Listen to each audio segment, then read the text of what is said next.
Right, I'm Mr. Steve Nelson Kyoko, and today I'm going to talk about solve the following inequalities and represent the solution on a number line as list all the integral values that satisfies the equation. The inequalities. Let's start by this is on equation one. This is equation two. Don't forget that. But we solve them differently from simultaneous equations. These are simultaneous equations, but we solve them differently from the way we solve the simultaneous equation, because simultaneous equations we solve using method like elimination method, substitution method, and some other like what graphical method maybe. So some of the methods that we use, but mostly elimination, substitution method. But in this one, we are going to use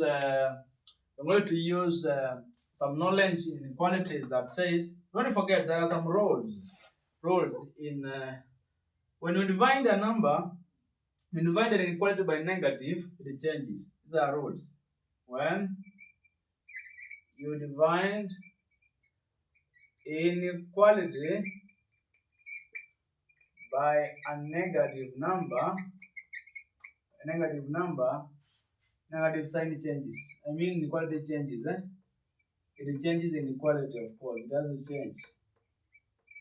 That is one of the major rules that we are supposed to have. Number two rule is that when you see is greater or equal to, that means having greater or equal to, or what you call less or equal to, means that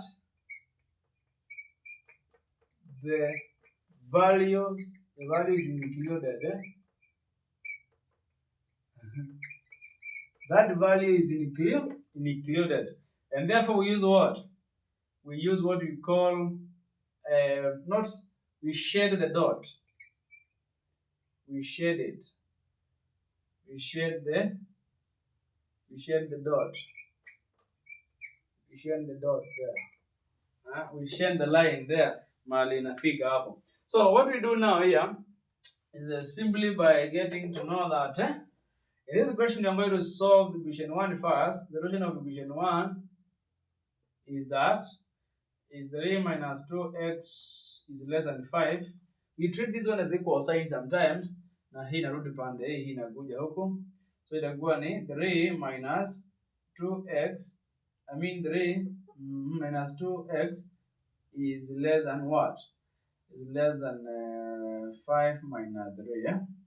So minus 2x is less than what? 2.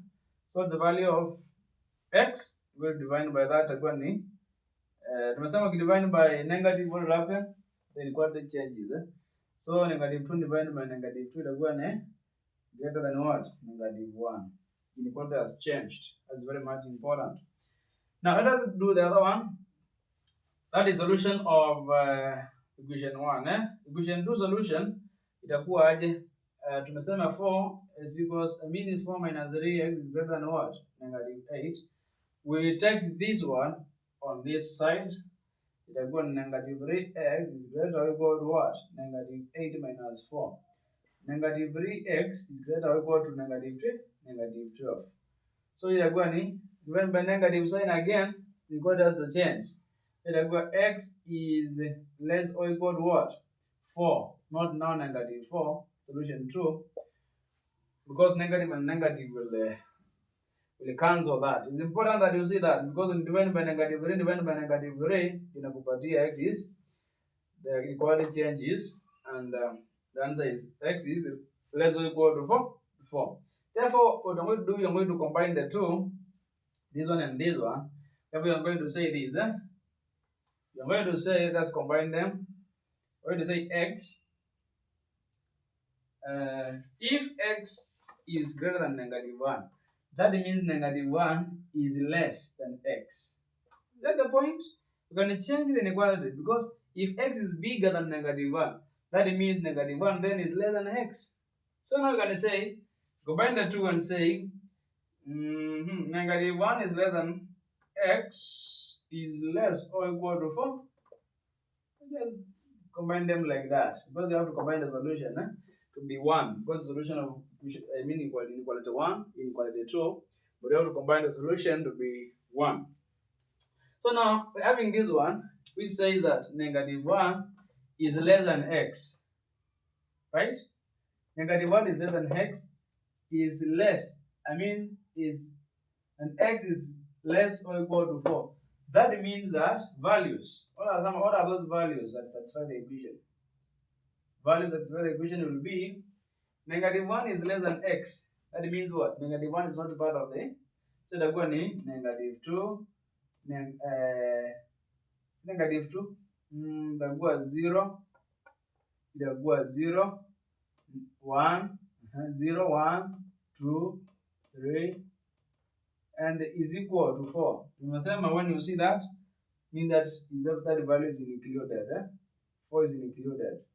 Those are the integral values. 0, 1, 2, 3, 4. When you represent that question on a number line, it will go heavy. Number line that go heavy. Remember, we have 0, 1, 2, 3, 4. 1, 2, 3, 4. Then we have negative 1, negative 2, negative 3. So that is not important. But now you're going to say that 0 values ranges from 0. Is 0 included? It's one of the values. Yes. So 0 is one of the values. No, it's negative 1. Not 0. Negative 1. And negative 1 is one of the values, so you don't shade it. Shade the dot if the value is included. If the value is included. Mostly this one applies to where we have greater or equal to. So the go on 0 all the way to 4. And this one, 4 is the one the chain form because 4, the value 4 is included. So that is how you solve the question. Understand the basics and the rules that applies to this question. Very much important. In case you have any student who is struggling in mathematics, you can reach me through the number 0706 334135. I can help your student in tackling the Form 3, Form 4 work in various topics and also in physics. So thank you so much. Comment below.